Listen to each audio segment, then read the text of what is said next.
Personality Development by Swami Vivekananda. Today's subject is Man is Divine. Children of immortal bliss. What a sweet, what a hopeful name. Allow me to call you, brethren, by that sweet name. Heirs of immortal bliss.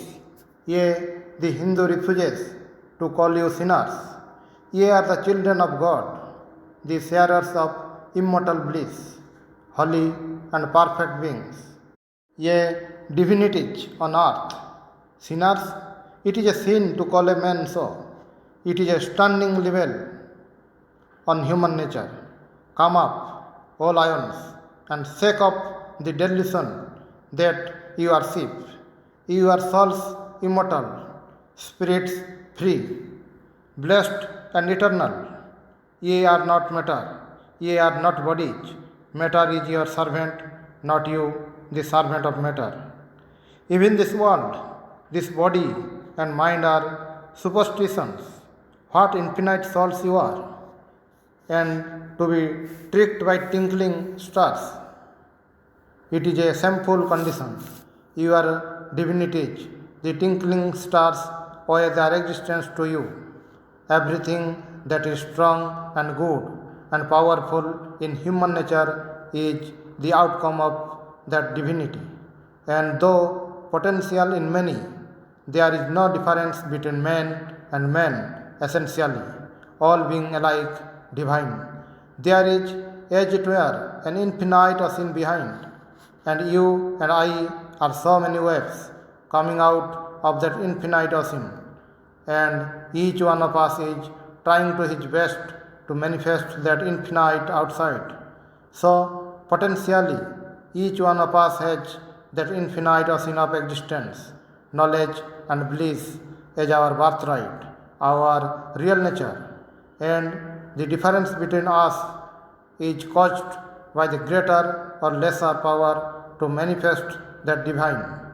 This infinite power of the Spirit brought to bear upon matter evolves material development, made to act upon thought evolves intellectuality, and made to act upon itself makes of man a god.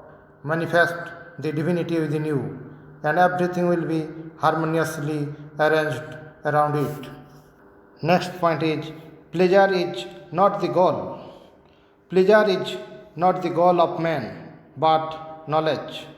Pleasure and happiness come to an end. It is a mistake to suppose that pleasure is the goal. The cause of all the miseries we have in the world is that men foolishly think pleasure to be the ideal to strive for. After a time, man finds that it is not happiness but knowledge towards which he is going, and that both pleasure and pain are great teachers, and that he learns as much from evil as from good. Good and evil have an equal share in molding character, and in some instances, misery is a greater teacher than happiness. In studying the great characters the world has produced, I dare say, in the vast majority of cases, it would be found that it was misery that taught more than happiness. It was poverty that taught more than wealth. It was blows that brought out their inner fire more than praise. Since happiness is not the goal of humanity, wisdom is the goal of all life. We find that man enjoys his intellect more than an animal enjoys its senses, and we see that man enjoys his spiritual nature even more than this rational nature. So, the highest wisdom must be this spiritual knowledge. With this knowledge will come bliss. All these things of this world are but the shadows, the manifestations in the third or fourth degree of the real knowledge and bliss. Only the fools rush after sense enjoyments. It is easy to live in the senses. It is easier to run in the old groove, eating and drinking. But what these modern philosophers want to tell you is to take these comfortable ideas and put the stamp of religion on them. Such a doctrine is dangerous. Death lies in the senses. Life on the plane of the spirit is the only life. Life on any other plane is mere death. The whole of this life can be only described as a gymnasium. We must go beyond it to enjoy real life. Our next point is how to change our character. Every work that we do, every movement of the body, every thought that we think leaves such an impression on the mind stuff. And even when such impressions are not obvious on the surface, they are sufficiently strong to work beneath the surface subconsciously. What we are every moment is determined by the sum total of these impressions on the mind. What I am just at this moment is the effect of the sum total of all the impressions of my past life. This is really what is meant by character. Each man's character is determined by the sum total of these impressions. If good impressions prevail, the character becomes good. If bad, it becomes bad. If a man continuously hears bad words, thinks bad thoughts, does bad actions, his mind will be full of bad impressions, and they will influence his thought and work without his being conscious of the fact. In fact, these bad impressions are always working, and their resultant must be evil, and that man will be a bad man. He cannot help it. The sum total of these impressions in him will create the strong motive power for doing bad actions. He will be like a machine in the hands of his impressions, and they will force him to do evil. Similarly, if a man thinks good thoughts and does good works, the sum total of these impressions will be good, and they, in a similar manner, will force him to do good, even in spite of himself. When a man has done so much good work and thought so many good thoughts that there is an irresistible tendency in him to do good, in spite of himself, and even if he wishes to do evil, his mind, as the sum total of his tendencies, will not allow him to do so. The tendencies will turn him back. He is completely under the influence of the good tendencies. When such is the case, a man's good character is said to be established. If you really want to judge of the character of a man, look not at his great performances. Every fool may become a hero at one time or another. Watch a man do his most common actions. Those are indeed the things which will tell you the real character of a great man.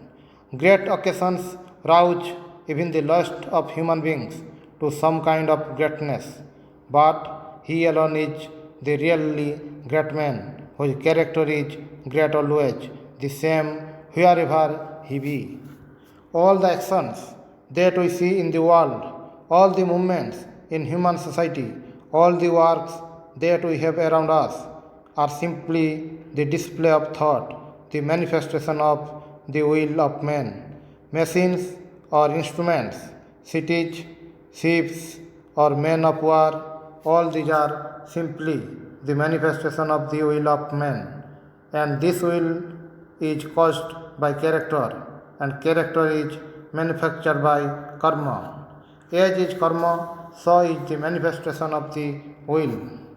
The men of mighty will the world has produced have all been tremendous workers, gigantic souls, with wills powerful enough to overturn walls, wills they got by persistent work through ages and ages. We are what our thoughts have made us, so take care of what you think. Words are secondary, thoughts life, they travel far. Each thought we think is tinged with our own character, so that for the pure and holy man, even his jests or abuse will have the twist of his own love and purity and do good. Great work requires great persistent effort for a long time. neither need we trouble ourselves if a few fail. It is in the nature of things that many should fall, that troubles should come, that tremendous difficulties should arise, that selfishness and all the other devils in the human heart should struggle hard when they are about to be driven out by the fire of spirituality. The road to the good is the roughest and steepest in the universe. It is a wonder that so many succeed, no wonder that so many fall. Character has to be established through 1,000 stumbles. The mind, to have non attachment, must be clear, good, and rational. Why should we practice? Because each action is like the pulsations quivering over the surface of the lake. The vibration dies out, and what is left? The sanskaras, the impressions. When a large number of these impressions are left on the mind, they coalesce and become a habit. It is said, habit is second nature, it is first nature also, and the whole nature of man, everything that we are, is a result of habit. That gives us consolation, because if it is only habit, we can make and unmake it at any time. The sanskaras are left by these vibrations passing out of our mind, each one of them leaving its result. Our character is the sum total of these marks, and according as some particular wave prevails, one takes that tone. If good prevails, one becomes good. If wickedness, one becomes wicked. If joyfulness, one becomes happy. The only remedy for bad habits is counter habits. All the bad habits that have left their impressions are to be controlled by good habits. Go on doing good, thinking holy thoughts continuously. That is the only way to suppress base impressions. Never say any man is hopeless, because he only represents a character, a bundle of habits, which can be checked by new and better ones. Character is repeated habits, and repeated habits alone can reform character. Give up, renounce the world. Now we are like dogs, strayed into a kitchen and eating a piece of meat, looking round in fear, lest at any moment someone may come and drive them out. Instead of that, be a king and know you own the world. This never comes until you give it up and it ceases to bind. Give up mentally if you do not physically. Give up from the heart of your hearts. Have vairagya, renunciation. This is the real sacrifice, and without it, it is impossible to attain spirituality. Do not desire, for what you desire, you get, and with it comes terrible bondage. Om Shanti Shanti Shanti Hari Om Tat Sat.